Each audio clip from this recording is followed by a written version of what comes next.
Oops.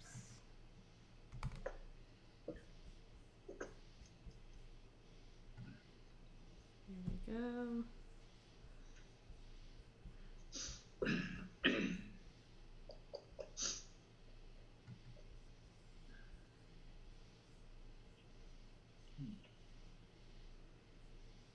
Okay, I think we are live on Twitter, YouTube, and Facebook. And we're going to take just a minute so we can share this out to the candidates with a contract page and to CFAR because Rich Stevenson is both a CFAR and a CWAC candidate. Okay, so bear with us just a minute, or if you want to, would you like to just introduce yourself a little bit while we're setting this up, Rich? Okay, well, my name is Rich Stevenson. I've been involved in politics or trying to work around, trying to get beyond the two-party system for about the last 30 or 40 years. I got involved with the throw campaign of Jack Garvin back in the late 80s, early 90s. And this was a campaign to term limit Congress totally. He took out a $1 million ad in the New York Times. He spent, in fact, they raised $2.5 million at that time in order to use the throw campaign. And they ended up having 124 new congresspersons elected in 1992. And a lot of it had to do with that campaign. I'm mad as hell, and I'm not going to take it anymore. That was one of the slogans or whatever. Mm-hmm. But so I was involved in that, and then I worked on getting Crow on the ballot back in 1992, and voted for him in 92 and 96 for president. And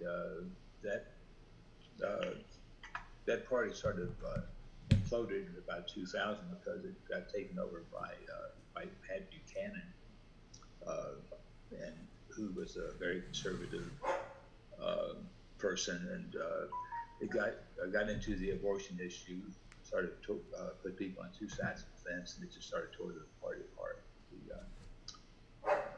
The social agenda of conservatives came in the party. At any rate, so after that, I went into the National Law Party, and I ran for Congress for the first time back in the year 2000, and with the National Law Party, and then and I got into the Green Party in 2002. I was on the Ohio Central Committee, and I stayed in the Green Party for a long while. And I was a perennial candidate for Congress in Ohio District 1 to Cincinnati, Ohio, Hamilton County. And I was on the ballot again in 2010 and 2012 as a Green Party candidate. So I've been on the ballot for Congress actually 3 times. So. Right, I saw that. So this most recent time you were running as an independent, right?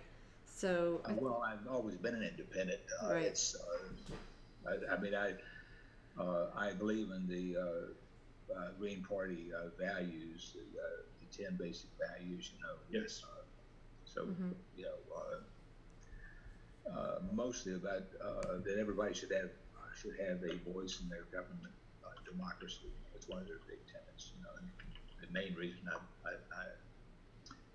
I support the Green Party or a member and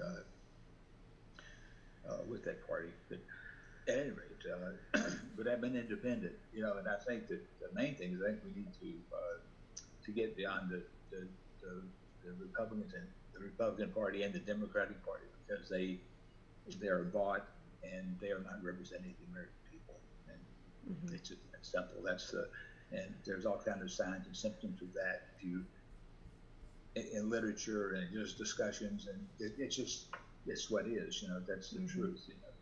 That they are bought, and they it's well, a lot of legislation is written by special interest. I mean, they have rooms for them to sit down to write legislation to suit them, and of course the executive branch of the government. A lot of people that are in positions of authority within the bureaucracy are people who are from the private sector who are directly related to the things that they are regulating. Like you'll have the FFA will have people who are airline executives in the in the government, so they're not too hard on making sure that airplanes are maintained well, and so we might have more crashes than we should have, and you know, the safety sort of suffers, etc. You know, so Right. So it just there's a lot of corruption. There's a lot of insiders in the government from special interests, and they run our government, and it's the American people are not really covered in any way. So Right. I mean, we're not represented, you know, and the government is run by and for corporate people, you know. So Yeah, it's this is especially pertinent, I think, this week. Just with the win by Alexandria Ocasio-Cortez, there's been already quite a bit of discussion.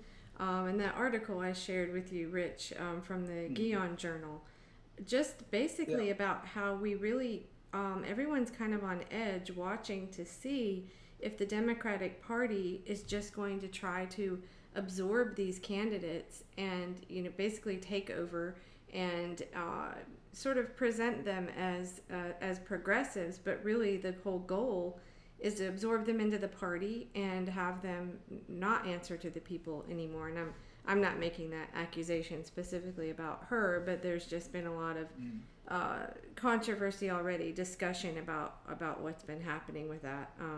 So I think that's something that people who Dem exited are very wary of. So yeah, it's interesting that we're having this discussion tonight and to talk about your book. So let's see if we want to share. Did you want to? I'll go ahead and share the. Do you want to do the populist pledge, or do you want to just start out and? Well, I wanted to have maybe a comment about Ocasio or what Yes, of course. Right. Who's definitely the person on the left, but and will she be compromised, or will she be subverted with the Democratic Party, the machinery, all that kind of thing? Right. The answer is absolutely.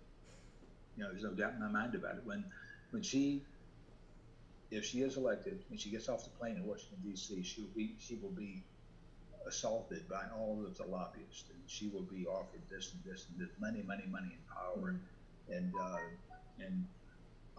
and she will be pretty much if she's a lone voice, she's not going to be able to do a whole lot because as a Democrat, her party, if she wants to be reelected, if you want money from the party and from whatever to be reelected, then but then again, I don't think she needs that. She's pretty popular. Right. She could elect it on her own, and if the populist base, which is a huge number of people, where 66% of the people do not vote, and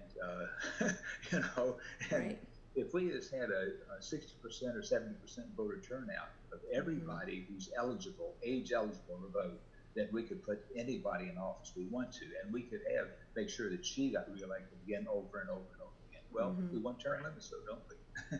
6 years and out, So even for a good candidate like her, for 12 years in the Senate, because that place it's very it's like drugs. It gets to you. It buys you. It influences you. People are human, and she's a human. Everybody is. And if you go up there, and you're up there for a while, you're going to be corrupted by the system. No doubt in my mind about it, because there's just too many enticements to go along with the game. To get along, and you only are able to talk against what the system is for so long, and when you lose votes or whatever, then it just we need more people in Congress. Obviously, if we had like 10% of the people in Congress, like 40 people in the House and 10 people in the Senate who were independents, not necessarily left to right, but just people who are not bought by the money, you know, Right. uh, then we would have, and if we had people become involved in politics, so they're writing their congressman, they're telling the Congress, we're not going to re-elect you. We're going to see that you're voted out of office unless you go along with what the American people need. You know, so Yes, absolutely. and when we elect people, like she is a very good sign, but she's a Democrat. Yeah. Right. You know, and Yeah. as a Democrat, she is compromised from the get-go. You know, right from the start, she's compromised. And I think she's a wonderful person. God, she's a great speaker, you know, great personality. It's difficult though, because in the article I sent you from the Guion Journal, they talk about, you know, we've seen basically we've seen this with Obama, you know, a great speaker and says all what we want to hear, and you know, and then doesn't follow through and ends up answering to special interests. So it is very tricky, and this is an ongoing debate. You know, can people like Nina Turner, who really, I believe, do want to get in there and force that change within the Democratic Party. There are still those people that are fighting that fight. And there's a pretty big split now, I think, between the people that think that's possible and think it's not. One of the things I love about working with, well, CFAR and CWAC both, is I think, you know, it just sticks to the issues and tries to sort of rise above the whole party line. But we do have more Democrats for sure than any other affiliation. I am honestly thrilled when I see people like you running independent, or I mention all the time Tim Canova.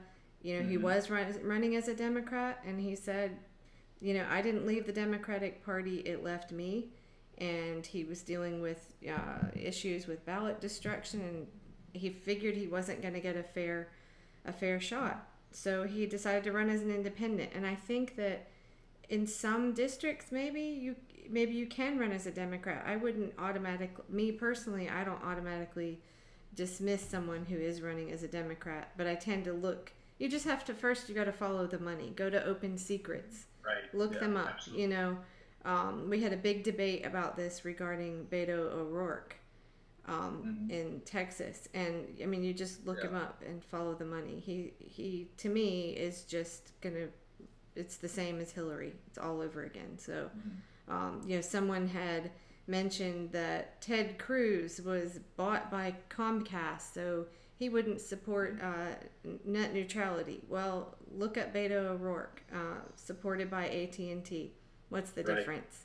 Yeah. I mean, we should have had Sima Hernandez, and I'm encouraged by how well she did and how well a lot of other candidates that have signed CFAR and CWAC have done. So I hope that whatever party they run under, that they can win. But I hear you, and I think I want to hear more about your book and why you think, like, why you think, maybe specifically where you live, even why you think running as an independent gave you a better shot, or do you feel like people listen to you more when you say I'm an independent? They don't just, because, you know, we're so divided. Someone hears Democrat or Republican and they just kind of shut down. They don't listen anymore. Do you feel like running as an independent got more people listening to you, and you reach people more through that? Well, I've been doing this thing, talking to people for 30 years, 40 years. You go and talk to people and say, well, I don't vote. There's so many people say that and said, I don't even bother. They spit in the air and say, you know, like they're disgusted with the two-party system, or one party or the other, or both. And that's the reason that 66% don't vote, because they know the system is bought. I mean, they're not dumb. See, the American people are really sort of smart. They know that it's bought, and they don't know what to do about it. Right. And when I talk about the Independent Voters Alliance, about having people do petitions and put candidates on the ballot who are not Democrats and Republicans, even those people who don't vote, even those people, they give me a big smile. I mean, they crack their face smiling, saying, this sounds like a good idea. That's awesome. You know, I and this love is, that. and of course, if you talk to the people who are affiliated with the Democratic Party or Republican Party or Libertarian Party or Green Party, Mm-hmm. and you talk about an IBA or an independent or a bottom-up actual grassroots organization, and they are not too, they're sort of into the idea of their party being the one who's in power. Mm-hmm.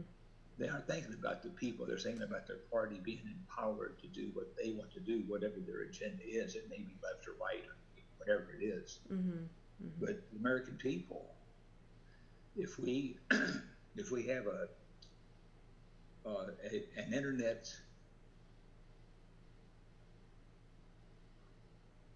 structure Mm-hmm. that people can go to and they can learn how to do petitions and they can and then that structure is there for a candidate Mm-hmm. to actually be able to get the money to get on the ballot and the petition signatures to get on the ballot. Now, Mm-hmm. in Kentucky, a Democrat and a Republican, they need 2 signatures to be on the primary now. 2 signatures. They have to, Mm-hmm. they have to pay the $500, for Congress or whatever to be on the ballot, and Mm-hmm. just like an independent or a minor party person. But that's all they have to get as far as signatures. Now, I have to get 400 ballot signatures. That doesn't sound like very many signatures, but if you go out and you have 66% of the people don't vote, they're not turned on by politics, Mm-hmm. then that person says, well, go away. I don't want to sign your petition. Right. There's a tendency to them because they're sort of they're cynical.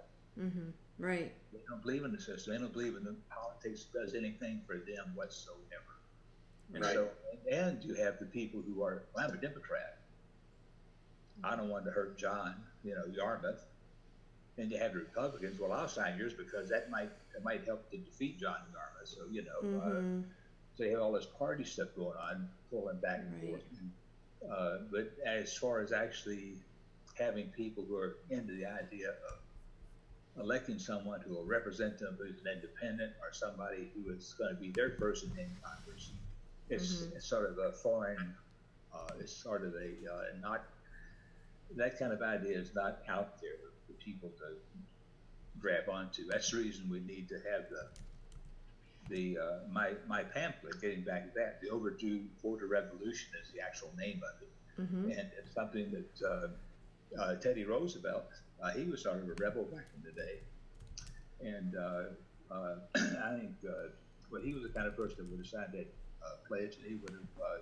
He did do a lot of things to change things in Washington D.C. And he was sort of a people's person, Mm-hmm. But the pledge it says that we've lost faith in the Democrats and Republicans. This is what the pledge says, and because they take money and they're bought, Here, I'm going to share this then we quickly. need to elect somebody who is not a Democratic Republican. We need to elect people who are nonpartisan independents or populist nonpartisans and minor party people.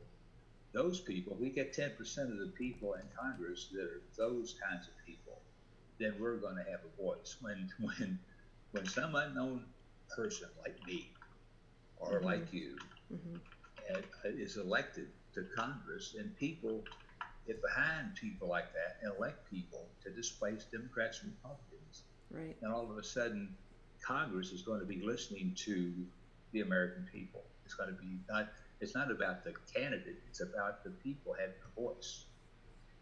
Right. But if a person who is an independent, then if he gets elected, it's going to have a tremendous influence on Congress. But John Yarmouth, I heard he spoke the other day he's a Democratic congressman in Louisville, or from Mm-hmm. Louisville, District 3. Mm-hmm. And I heard him say something. He said he was for Medicare for all. Mm-hmm. I don't think those words had ever come out of his mouth before, not that I've ever heard. Interesting. Yeah, and because he supported Hillary, and I'm sure that he was for Obamacare or whatever, and he didn't really think about the public option and that kind of thing, or he wasn't real gung ho on it. Right. But he was saying Medicare for all. I heard him say it the other day.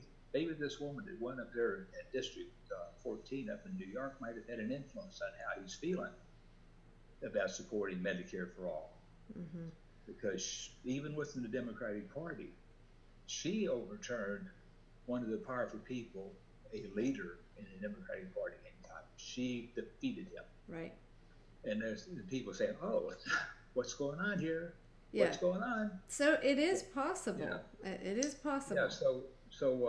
And I went over to see John Yarmouth in his headquarters. And I introduced myself, talked about some of the issues I'm concerned about. One of them was Medicare for all.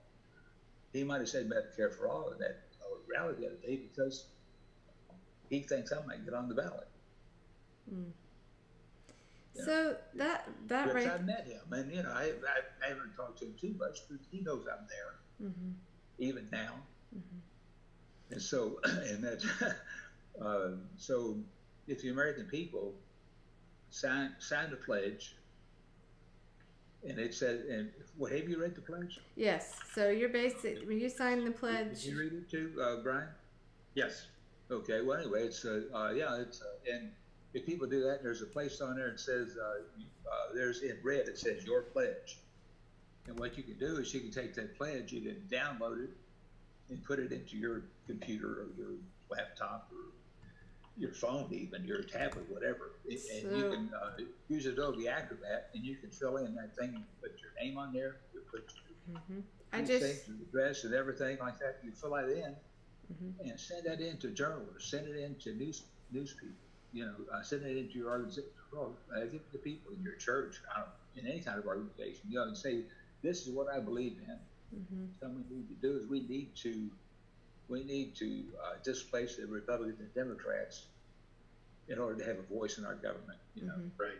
Well, see, I have this crazy idea that that large number of the largest group of people, the non-voters, would actually elect these kinds of candidates if they actually participated in voting. And I think candidates like yourself can appeal more to the non-voters because otherwise it's not interesting. Like you said, they don't think it matters if they vote. They don't think it's going to change anything, and they hear the same old canned platitudes from politicians. They're not speaking to them, and I think that obviously is where Bernie.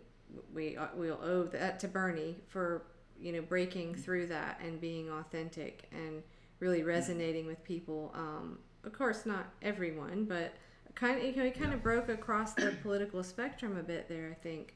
Well, it's just like what Bernie Sanders. He has been my congressman since 1994. I had Steve Shapiro up in Cincinnati, but he wasn't my congressman. He didn't represent what I wanted to have somebody in Congress, but Bernie Sanders did. Mm-hmm. Well, so let's take Medicare for all just as an example. I mean, I think this is something that does appeal to people across party lines. I'm in North Carolina, and I remember hearing on NPR just before the election, they were doing some interviews in the western part of the state, in the mountains, not a very wealthy area. I believe it was Yancey County. But they were interviewing people that, ran their own businesses, had auto repair shops, small, family-owned restaurants and things like that. And, Obamacare, while the thing it did that was great was, getting rid of the pre-existing conditions, we can't deny that. But the fact is the premiums are insane and they keep going up every year. And these people that they were interviewing were saying, we just had to drop our coverage because we just couldn't afford it anymore. And so I think, the certain classes of people can keep absorbing the costs as it keeps going up and keep absorbing the extra that they have to pay out of pocket. But a lot of people, it's going to mean whether you're paycheck to paycheck or you have any money for college or all these other things. So I think Medicare for all, acknowledging that does appeal to not just the left, that it does appeal. Once you get past the labels and talk to people. But it appeals to different people for different reasons. It appeals to the left because you don't have money to pay for it. for insurance and the premiums, and you don't, if you can't really afford to go in and see the doctor because deductibles and co-payments, co-insurance and whatever. But you get up to somebody who's not in that category, who's a Republican or whatever, then they can see it because it's going to cut costs by 1/3 or 1/2. And it's going to mean that people are going to be healthier, they're going to be able to, it's going to reduce lost time for employers because of illness, because there's a lot of lost time in America because people are not healthy because they don't have good health care. And so their employees are not able to come to work because they're sick too much, Right. And, but I mean, also on the flip, lost time is a big deal for people. Republicans, they can see that. They can see the practical aspects of that. But they would support Medicare for all for maybe a much different reason than somebody on the left, whatever. But everybody has a reason to support it.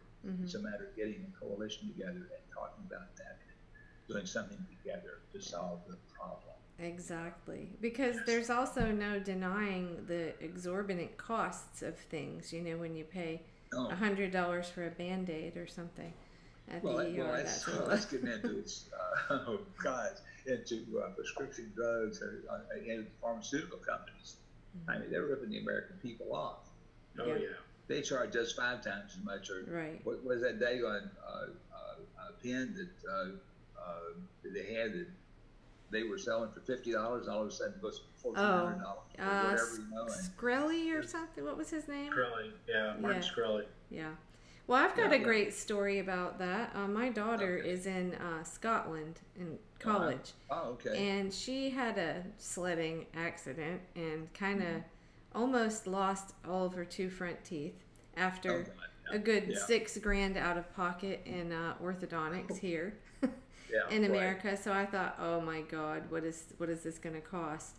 And she, even though we still have her on our plan here, she had to, as a student, she had to buy into NHS over there, which for a 4-year period was a total of $900. And then she got both of her teeth, her 2 front teeth fixed, which was like, I mean, it's like veneers. Like I was thinking, oh my God, this is going to be thousands of dollars. It was £75, which I believe is about $100. So to me, it was just like, wow, it just shows you like how ridiculously jacked up our prices are here and don't really reflect what it really should cost. And I think you have to pay higher taxes, so. Well, okay, but we pay them here too. But we pay them here too, but where does that money go?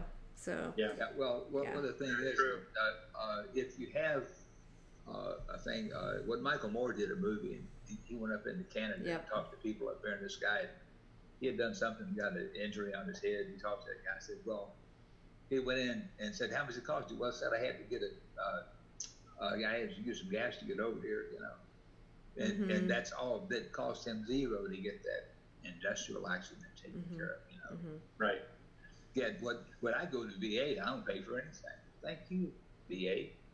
Right. Oh, I am under socialized medicine. I'll tell you what, I've never been so stress-free in my life.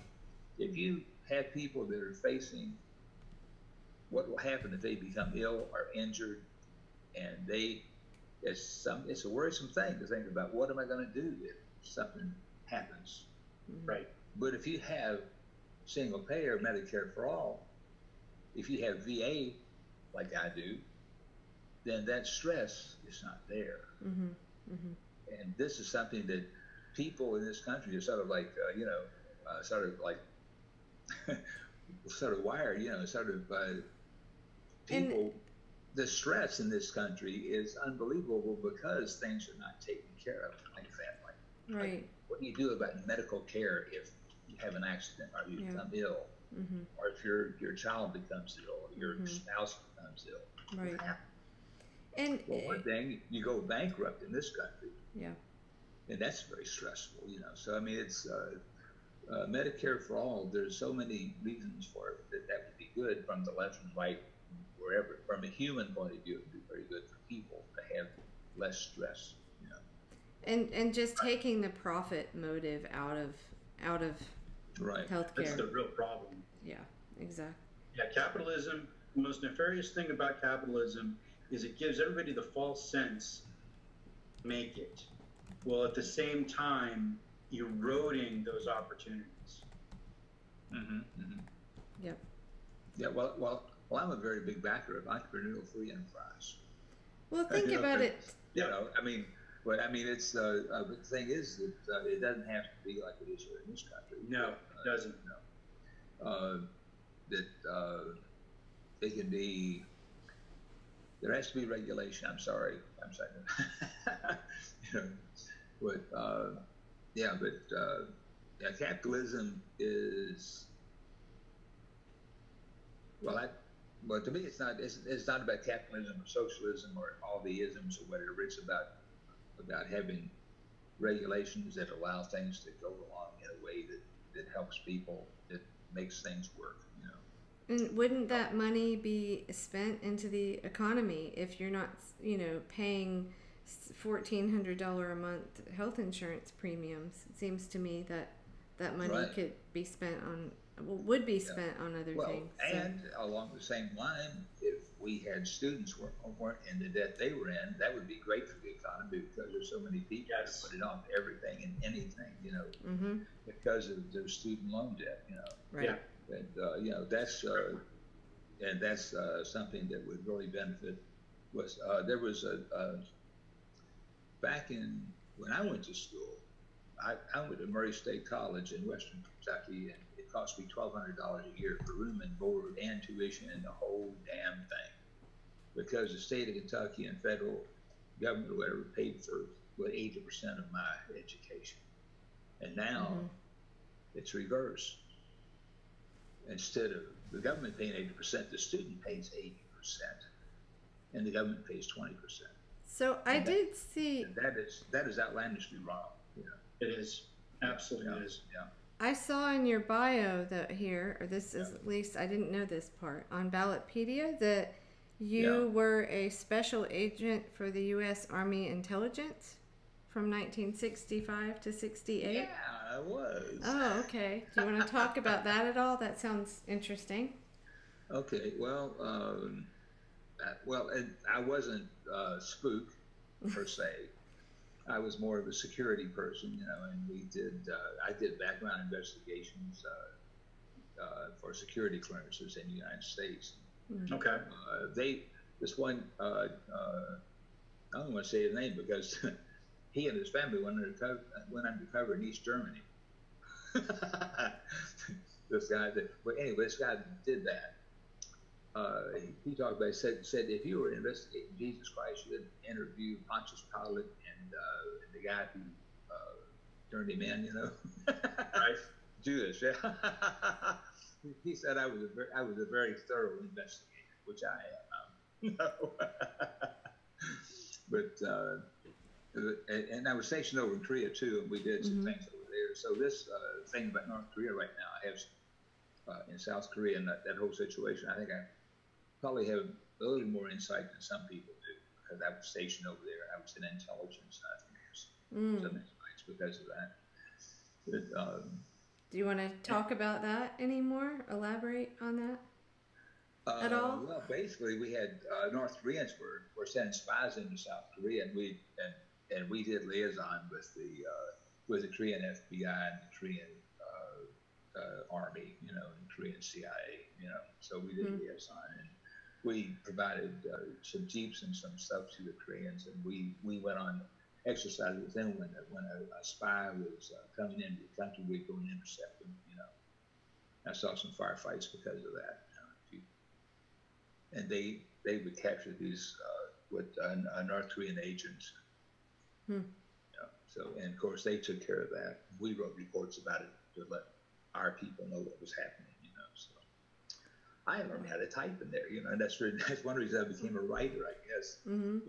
Because of my learning how to type in Army intelligence is one reason I know how to keyboard, and so I can type and I can write.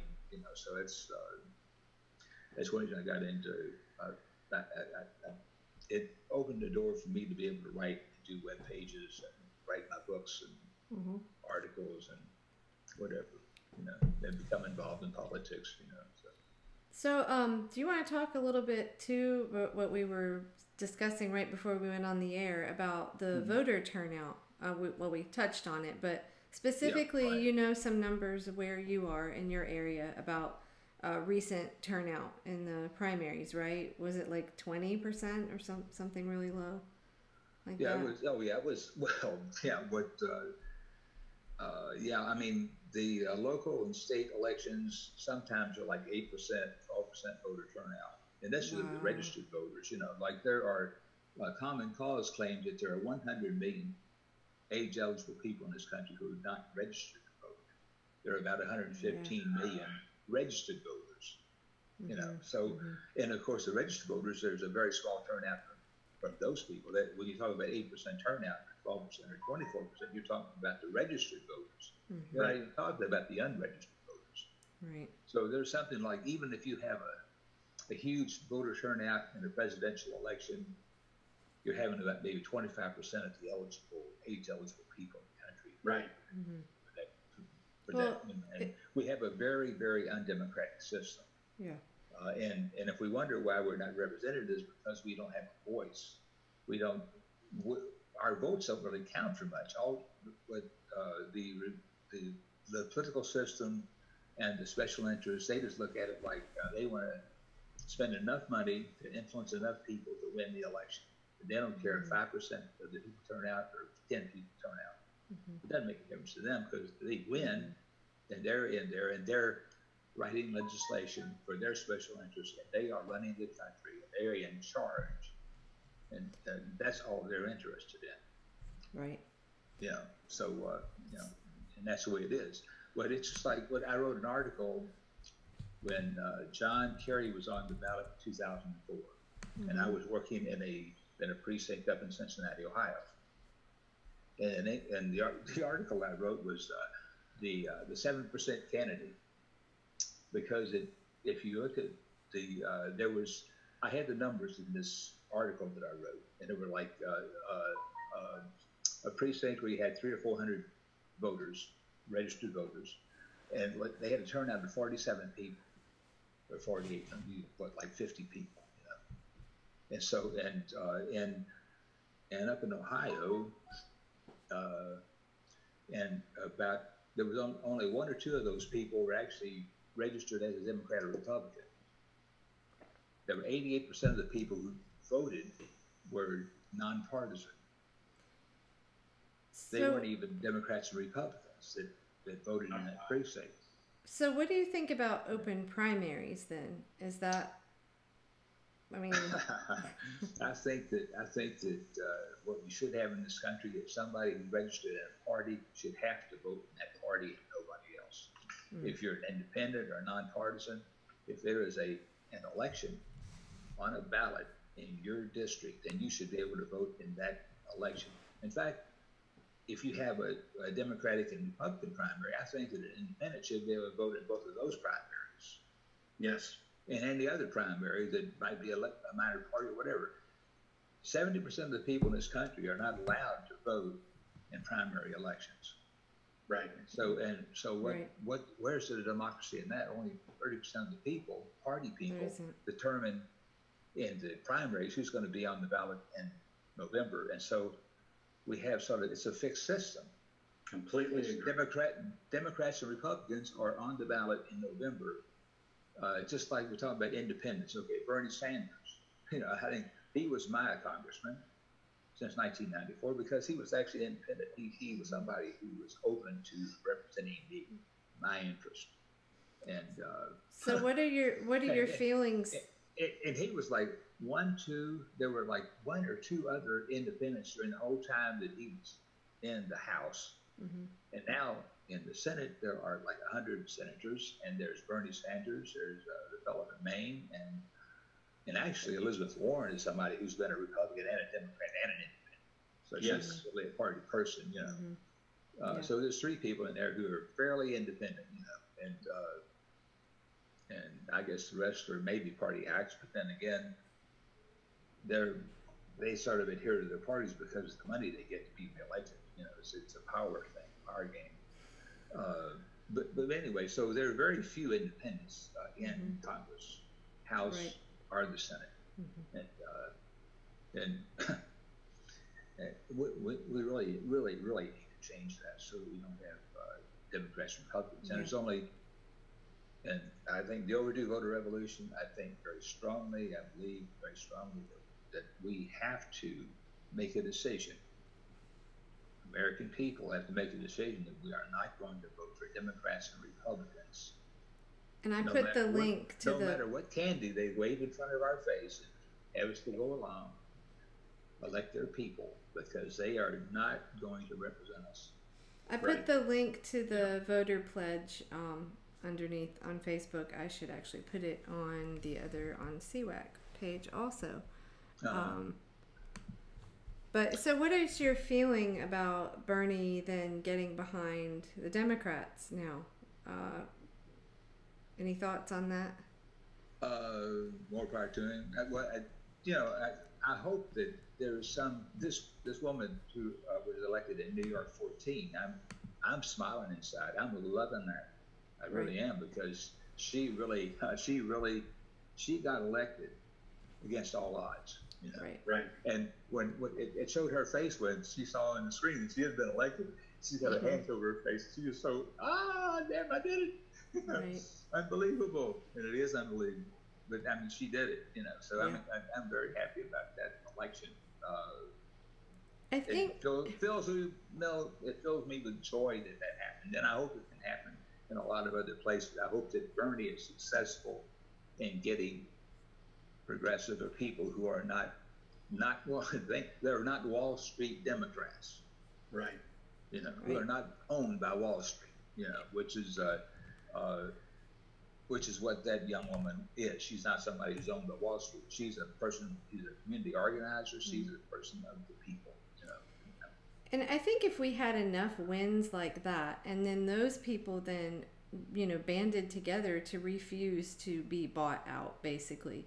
That's where the power is going to be. And I have this crazy idea that there's more power in numbers than the money, but it is going to take all those people that don't vote to get to vote. And it's part of why I believe in these candidates so much that, you know, we've talked to, like you, because I think it's people like you that will reach those kinds of people that don't usually vote, because they go, you know. Well, do you remember a fellow named Paul Wellstone? Yes. Yeah. Okay. Well, Paul Wellstone is somebody who, like this girl from District 14, you know, I mean, he was a person of the people, no doubt about it. And you'd hear, and he was a senator. I loved to hear him speak in the Senate, because he talked about our values. He talked about what they did in this country for the people, you know. And he was probably a FDR Democrat, you know. But Paul Wellstone died in an airplane accident. There's a lot of people think that, well, it wasn't an accident. I have heard that. So what happens to people that are inside the system? You know, he got killed, and I think that, and I a lot of people I've talked to who are pilots and people in aviation look at the circumstances of his death and think it doesn't appear to be an accident. Interesting. You know, so like I said, it looks like it could have been something that happened. And he was somebody that he was really getting on a lot of people's nerves, you know? Yes. Yeah. Right. Now, did Al Franken replace him in his district? Was that? No. No. In fact, when he got killed, Jesse Ventura was governor. Okay. And he appointed a senator to go to Washington who was a Reform Party person. Okay. And he actually served for 6 months or 9 months until the actual election took place. And, he was not, as I recall, wasn't elected, you know, for a full term. You know. Okay. Maybe I'm remembering Al Franken just supporting him or something. Yeah, but Jesse Ventura is a very. In fact, I talk about him on my web pages. I've met Jesse, and I admire him, what he did, what he accomplished. Mm-hmm. 1998, he ran for governor in Minnesota. In Minnesota, you have same day registration, and the Democrats and Republicans foolishly allowed him to be in the debates, every debate with him, and he made both of them look like fools because he knew what he was talking about, and he didn't pull any punches. He talked about what the real world, Mm-hmm. Right. And so he won every one of those debates, and he won the election with let's see, 41% of the vote. With 37% of the vote. He won with 37% of the vote, and 41% of the people who voted for him were same day voter registrants. Oh wow! 41% of the vote. And so it'll show you that he was in the public eye long enough that people got to know him and got behind him. But normally in situations, people don't get involved and they haven't registered to vote. A lot of people who would like to vote for me, like this coming November, well, they forgot to register. Mm-hmm. Right, or you have. So one of the things that, if you look at that pledge, it says, I, Richard Stevenson, promise to vote in every election for the rest of my life. Stay registered and vote. Right. Well, you have situations like in New York where, wasn't it like some 4 months or something before the primary that you had to have registered, and that was kind of, it just seems set up to keep people out. Wasn't that New York where it was? I think it was December, a December deadline. A lot of the election laws are just manipulation by the two parties to keep people from voting. Right. They don't encourage people to vote. They try to keep people from voting, or from voting against their candidates. So it's in Kentucky we have two parties, and only those two parties are allowed to have primaries. And in order to change your voter, you are what you are when you register before December 31st. Then that's the party you're in for the next year. Oh, okay. So you can't register after December 31st to change party registration, or any time during the year. Right. If you're a new voter, you can register any time of the year. If you're not a registered voter, to become a registered voter in any party, or an independent. So you mentioned. I'm glad to have this order. Yeah, take a break a sec. You know what? You mentioned Jesse Ventura, and I can't help it. It's just a really sad day today. It made me think of, because he's been on RT America. For anybody watching on my Facebook page, if you don't know about RT America, it's not, well, it's Russia Today America, but we have American journalists on there that basically, like Larry King Larry King is over there, and Ed Schultz, who we sadly lost today, was on RT America. Who did we lose? Ed Schultz. Did you not hear? Ed Schultz. Ed Schultz died today. Yeah, he passed away today. He was 64. Oh my gosh, he's young. Yeah. I'm 76. That's really young, Yeah. Yes. Well, we're losing. I don't know. We're losing too many good ones lately, but that's really sad. I think Ed Schultz was one of the rare, very vocal people for for unions, for the working class. He was on MSNBC, and I don't remember if he was actually fired or if he. It was kind of mutual. Do you remember, Brian? No, he was pretty much fired. Okay. Right. He was pretty much fired. They did not like him taking the hardline stance on pro-labor, and they did not the TPP. They didn't like him talking about Bernie. Right. Well, just it Right. was only a couple months ago Yeah. that he came Yeah, out and said. He's talking about Bernie's one reason he left, or was asked to, I think, yeah. Asked to leave. Yeah. Well, he said he went public just a few months ago, and there was a video that was circulating around where he said that he was told by MSNBC.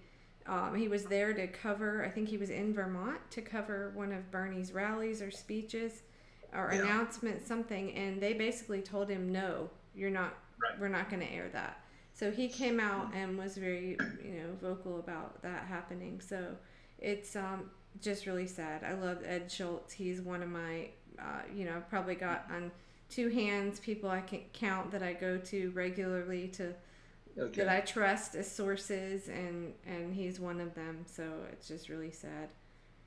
Hate to hear it.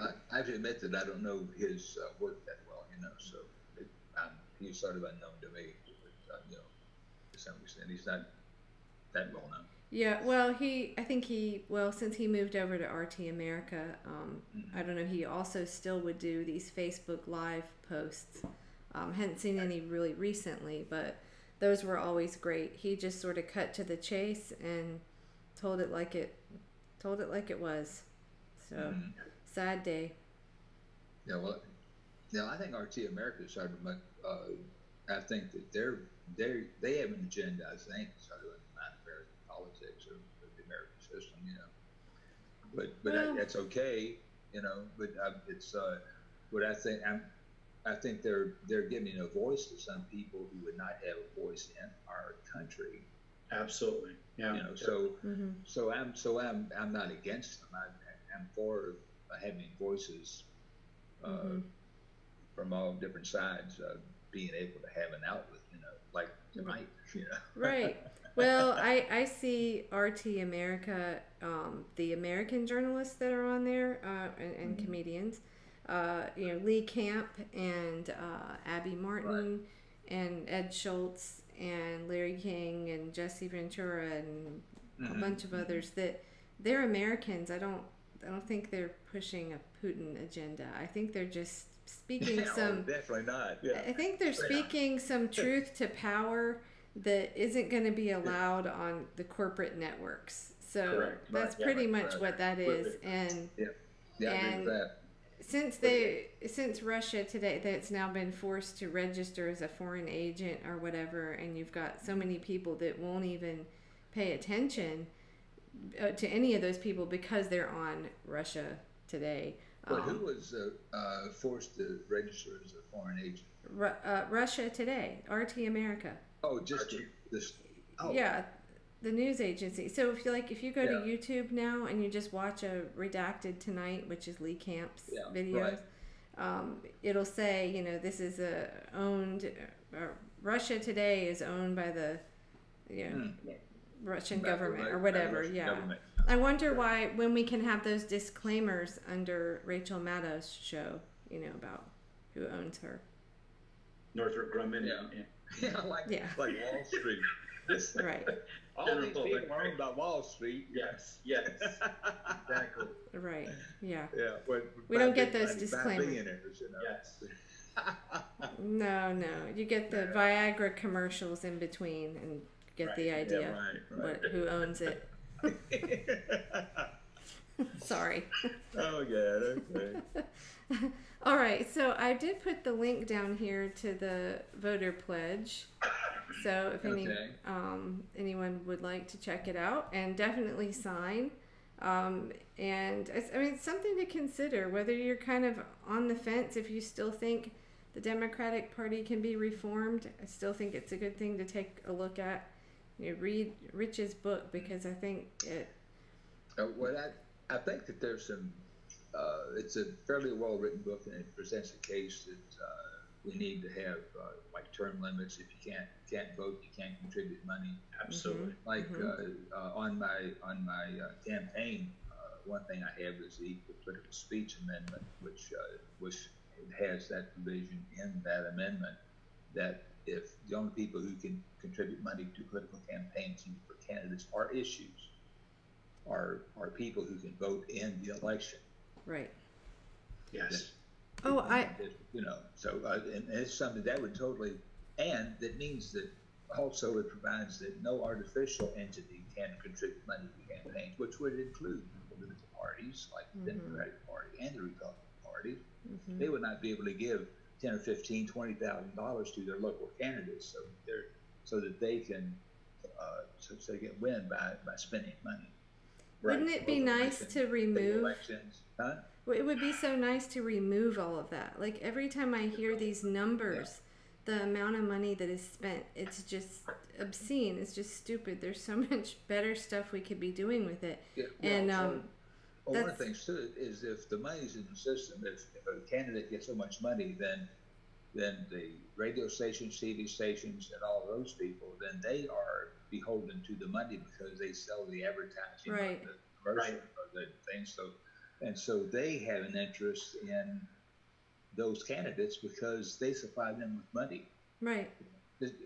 As far as that goes, Trump, what he was popular, he generated people watching because he was such a right. It was a moneymaker. Right. And so he must have had $1 billion worth of free advertising because all the networks having him on every 15 minutes for a year, you know. Yeah. It just seems like a whole bunch of nonsense that we could just cut out. The media and the money. If we had journalists, if we had actually candidates who were only there you go.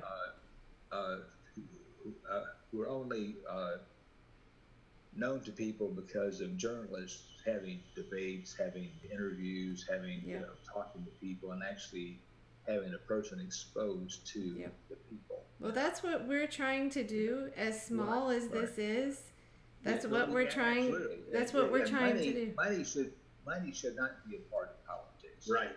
Absolutely not. The media should not be the paid media should not be a part of politics. Those little 20 and 30-second commercials, which don't mean anything. Those ads are negative usually, and they distract from the conversation. And people are politics become a conversation, a rational conversation to select people to solve our problems. You know, that's what electing. And people are tuning out all those ads now, and you know the millennials, the younger people, they don't even watch any of that. It's just wasted money. I think if candidates want to get an idea of how to do an ad that can really grab people, look at Alexandria, look at the ads that she ran. They were powerful ads because she talked to the people. And he creamed Crowley in the 2 debates that they had. Absolutely destroyed the guy. Left him speechless. I mean, I can imagine. It was beautiful to watch. She just took him apart. Yeah. I haven't seen it, but I'd like to see some of it. It'd be interesting to see. Yeah, no doubt about it. Debates were really good. Yeah, but we see what happens during the presidential elections. But we can't even get like a Green Party candidate or someone on completely blocked from participating on the stage. But then Democracy Now! Did do their own debate with her. Yeah, they tried to. Yeah. So I think. Yeah. As small as this is, I mean, this is what we can do. It's one tool that we can use. And Brian and I both volunteer for candidates with a contract and contract for American Renewal, neither of which has any money. So I always like to mention that we're broke. So there's no conflict of interest there. And we're just using Facebook until they shut us down. And Zoom and just it doesn't cost very much, and we've had a great time talking to great candidates that are really out there running, trying to honestly, whether they've been Democrat or independent, the candidates we've talked to, or Green, excuse me, I don't think we've talked to. When we do some more interviews for candidates with a contract, I think we'll have some Republicans, but we've only Sam Ronan. That was Shamron. Yeah. So, but anyway, it's been really great to talk to all these people, and they really are. We hear the same things over and over, right? They're really for the same things, and they're very genuine. Yeah, it's pretty much Bernie's platform, but they're the real deal, which is cool. The emphasis should be on the fact that the money is so is so strong in the system that that's what happens. Is Right. things are just bought. That the money buys our legislation. It buys our governments. You know, Yeah. we're not really representative. And I mean, No. I seriously mean that. We don't have governments for the American people Right. at this point. Completely agree. You know, and Yeah. until we elect people who are not Democrats or Republicans, we need to fire them. We need to elect different people, and we need to find ways to do that. Now, this the pamphlet, it has that pledge in it, and it talks about can't vote, you can't contribute. It talks about term limits. It talks about a tax-free net income, so that we free up some money down at the bottom, so people can actually better themselves. It talks about a maximum wage that would that God, that's a whole. So back in the day, there was like back in when FDR died, he proposed a 100% tax on income above $20,000 per year. Right. That would be $400,000 in today's money. Yes. Yeah, roughly. So money above that would be 100% tax. Now, what about, you say, well, what if then corporations are making money? Well, then the income. In fact, I think in the 50s it was like 91% above $5 million. So they could make $5 million on whatever the tax rate was, but above that amount it was like 91 or 93%, which sounds reasonable to me. You know, I think so. You know, like why do you need more than that? I mean, really. I can live on $5 million a year. In fact, that sort of misleads us, because actually, to be in the top percent, all you have to do is have an annual income of $360,000 per year. That puts you in the 1%. Right. To put yourself in the 99.8, in the top 0.2% of 1%, you have to make $1 million. Right. And so there's not that many millionaires in this country. You know, the number of billionaires, 1,861 households in this country have an income of $1 billion, which is $1,000 million. And of course, there are people who make more than that, like 2 or 3 billion, I guess, or whatever, like Bill Gates or whoever. But anyway, so the people who make that much money, they're really a very small number. Right. There are 100 million households. If you take about 3 people per household, if you average that, then there are 100 million households in this country who make far less than $350,000 a year. And in fact, the lower 40%, or is it 20 or 40%, their actual net worth is minus $10,000. Right. The lower 40% of people in this country. So you take that minus $10,000 per year compared to $1 billion per year, $1,000 million in income. It seems like to me that's a vast difference. You know, Very much so. and I think that in a country as rich as ours, it does not make sense. It doesn't seem logical, or in a Christian society, and anybody who has any kind of humane values to allow that to happen in a country I'd agree. abundantly wealthy as our country. Well, whenever I hear kind of, as I have some Republicans in my family, I doubt they're up this late listening on my Facebook page. But, you know, when I hear this, like, well, we can't just give all this free stuff away, right? Like, we can't free college and free healthcare and all that. I think that what I hear over and over again from so many candidates that we talk to is that we're trying to just get things back into a realm of normalcy. Like, you know, back in the day, like my grandparents' day, they were able, or even in the 70s and 80s, people were able to work, you know, to a normal job, not necessarily even college educated, a blue collar job, were able to at least afford basics. Now, I saw a study recently that there's no place in the country that you can work a minimum wage job and rent, I think it was a 2-bedroom apartment. like affordably. You just cannot do that. No. And so we're that far out of whack. We're not talking about giving everybody freebies all the time. We're talking about putting some controls on this system that is so far out of balance that, you know, Walmart's asking for donations for their own employees, you know, food donations at Thanksgiving for the, it's ridiculous. Well, what we have is a system that greed keeps once more. Greed is never satisfied. Mm-hmm. Right. So there is no upper limit for people, you know. But and it's just plain greed. If the minimum wage had, since 1970, if it had just gone to the cost of living, then we would have a $21, $22 per hour minimum wage. Absolutely. If it just kept up the cost of living. Mm-hmm. So why is it $7.75 or whatever? You know, it's ridiculous. Mm-hmm. And the reason it is because billionaires buy our congressmen, they buy our governments, and they take the money, and they don't give us any because they don't have to. But I think you also, you do have to look at the whole picture where, you know, I've heard this argument, it's a strain on, say, a small business to pay a higher wage and pay, and because they're also trying to cover health care for their employees too. So that's another good reason for having absolutely for all, you know. Exactly. And the government can subsidy, and we have examples of this. The government can subsidy these small businesses so that they can pay their people more. Why are we subsidizing big oil? Why are we subsidizing any of these other major corporations? There's no reason to be doing that. We should be subsidizing small businesses. That makes a hell of a lot more sense.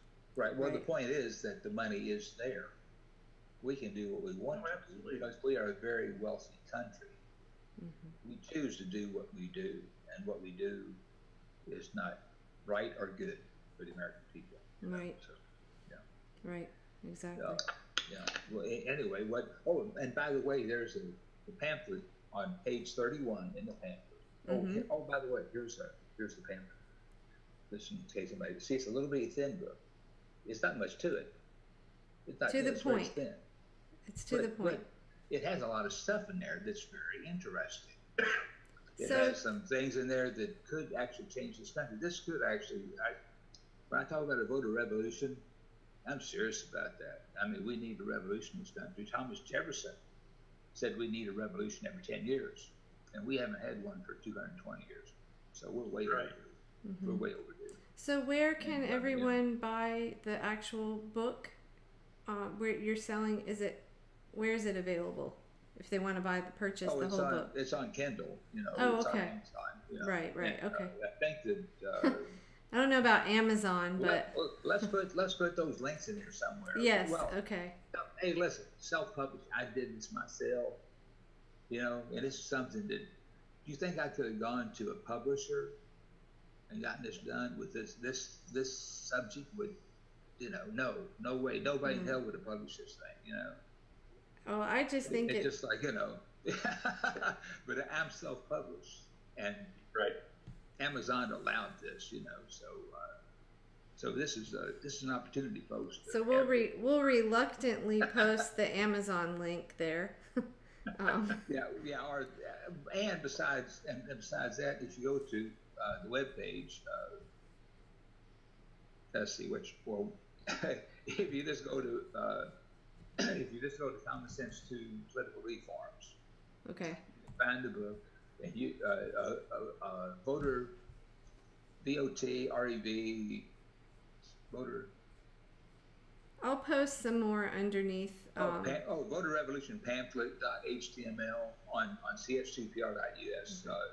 Go there, and it has there's a link there, and there is a free preview PDF. You don't have to pay a damn penny to read this book, okay? There you go. Because it's free. Because I'm like Thomas Paine. Sorry, I don't mean that literally. That's okay.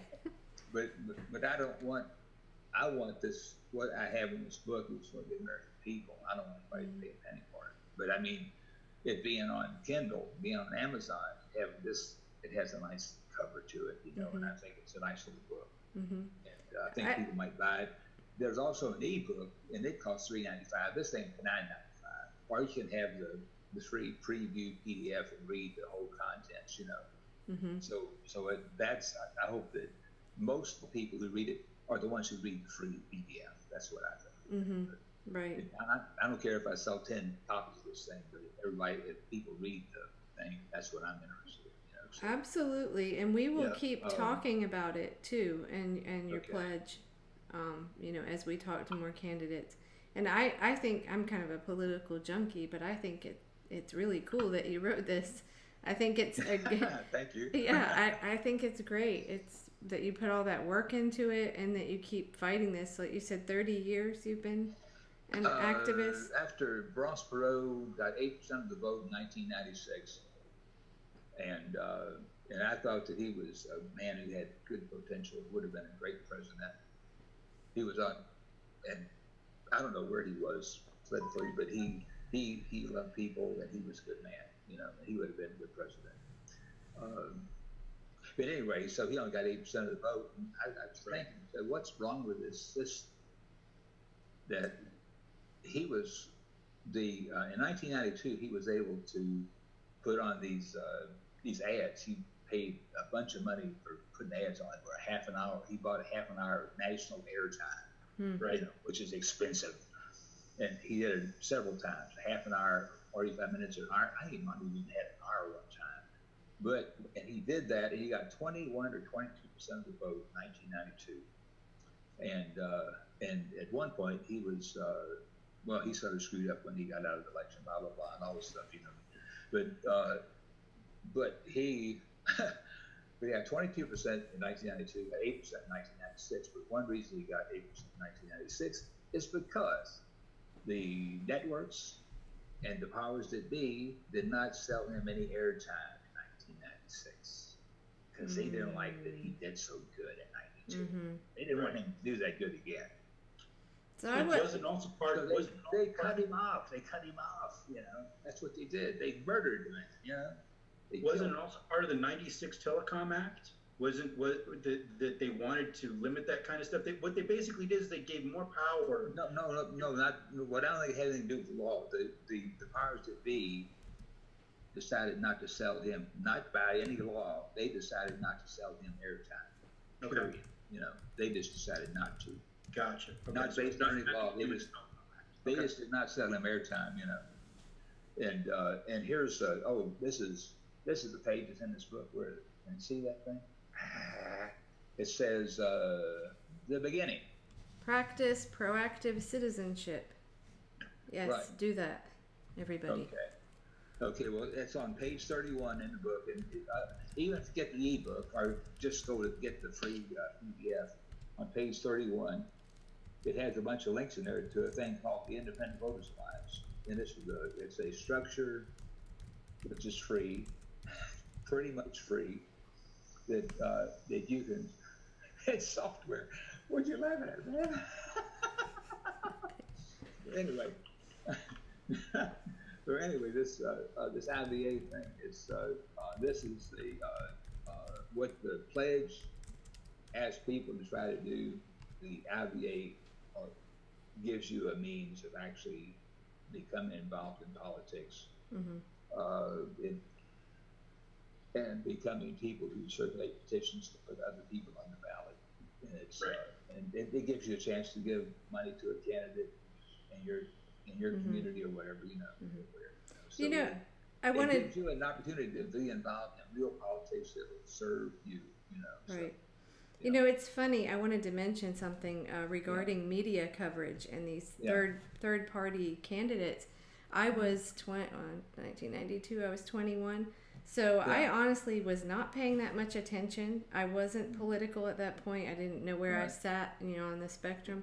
And all I can really remember when I think of Ross Perot is I think of Dana Carvey's impersonations of him. And big ears. Yeah, and how what the media does to candidates like him or Dennis Kucinich, you know, they slap a tinfoil hat on you. They marginalize them as nutty. I mean, I don't know how many times I heard the Jill Stein, that she was anti-vaccine, that whole line, but which wasn't true. She just said that we shouldn't have the pharmaceutical companies that make these vaccines determining that children should have 30, shots before they're whatever age. So she was just saying that there's a possible conflict of interest there, Absolutely. and who's making those decisions. So, but it got all twisted around, and it's just interesting to see what the mainstream media. After all. Yes, Exactly. yes. That's right.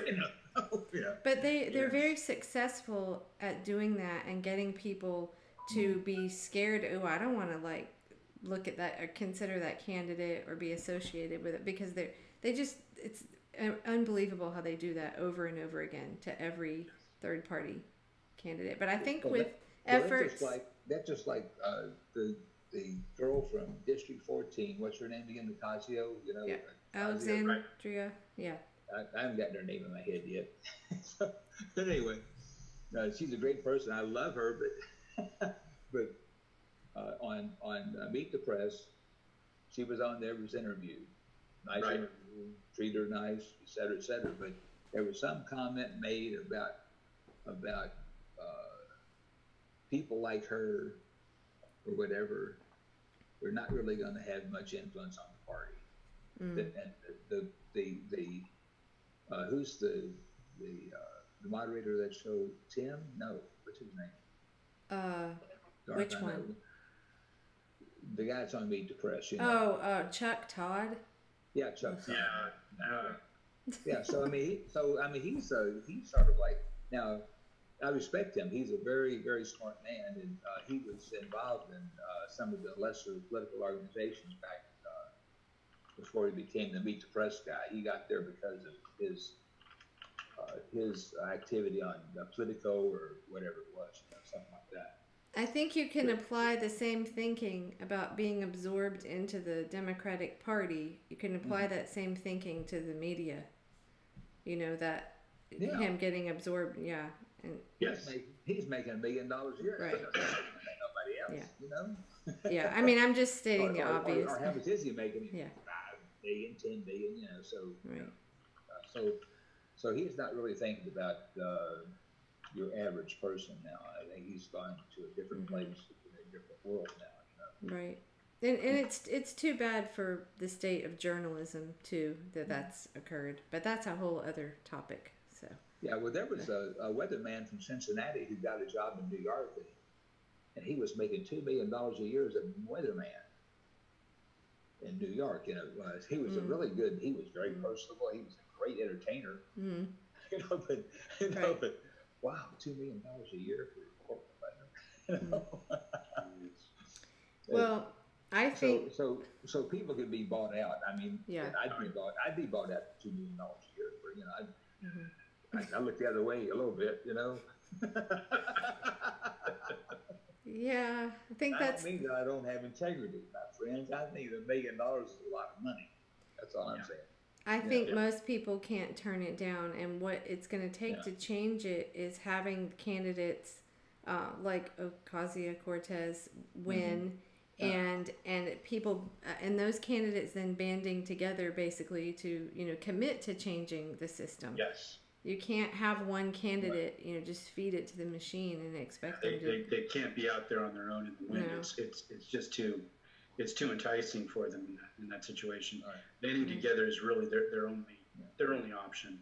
So what you got to do is you got to take the pledge. You got to fill it out. You got to sign it. And it's got to be written in blood, by the way.